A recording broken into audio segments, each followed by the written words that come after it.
assassin. L'Iran, ce grand pays, a à sa tête désormais un assassin. Ebrahim Raïssi. Ses mains rougies du sang de 30 000 hommes, femmes et enfants que sans pitié, alors qu'il était procureur général adjoint de Téhéran, il a fait assassiner.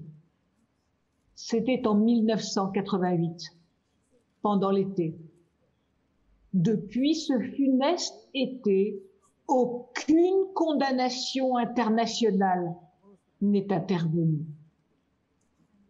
Après le terrible massacre de Srebrenica en 1995, où 8000 hommes avaient perdu la vie, Ratko Mladic a été jugé et condamné à perpétuité. Ici, aujourd'hui, je vous parle de 30 000 personnes. Qu'ont fait les Nations Unies? Que fait l'Europe? Que va faire l'Europe contre le régime iranien et le désormais président Ebrahim Raïssi, coupable d'un crime contre l'humanité? Oui, je qualifie ces crimes comme des crimes contre l'humanité. Il n'est pas envisageable que pour des raisons économiques, les dirigeants européens se taisent et ainsi perdent leur âme. Comment faire croire à nos concitoyens que l'Europe est l'Europe des peuples si l'exécution de 80 000 hommes, femmes et enfants est passée sous silence?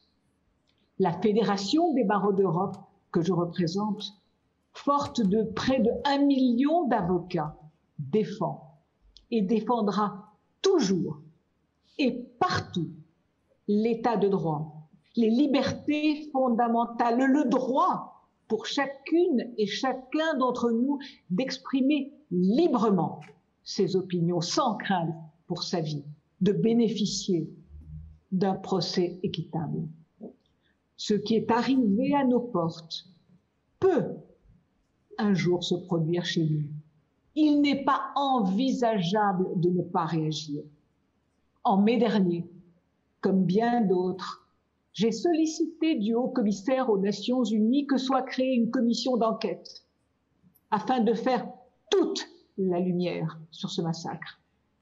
Il est impératif de signifier aux dirigeants iraniens non seulement que nous resterons toutes et tous vigilants, mais que les gouvernements et instances de l'Union européenne se joindront au soutien de la création de la commission d'enquête de l'ONU pour faire la lumière sur ces massacres perpétrés il y a maintenant plus de 30 ans.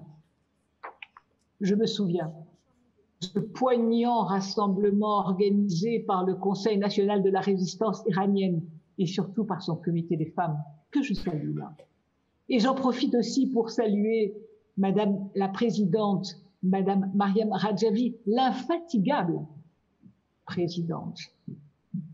Rappelez-vous, en visio, le 22 août 2020, les frères, les sœurs, les parents de ceux et celles qui ont été massacrés et qui ont disparu sans sépulture ont manifesté leur douleur toujours présente et leur profonde incompréhension.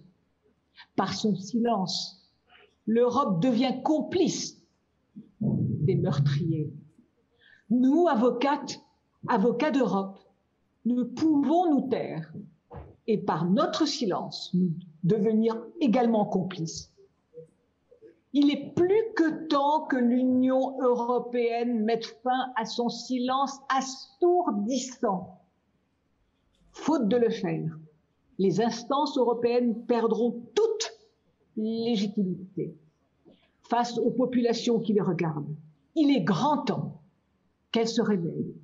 Je vous remercie.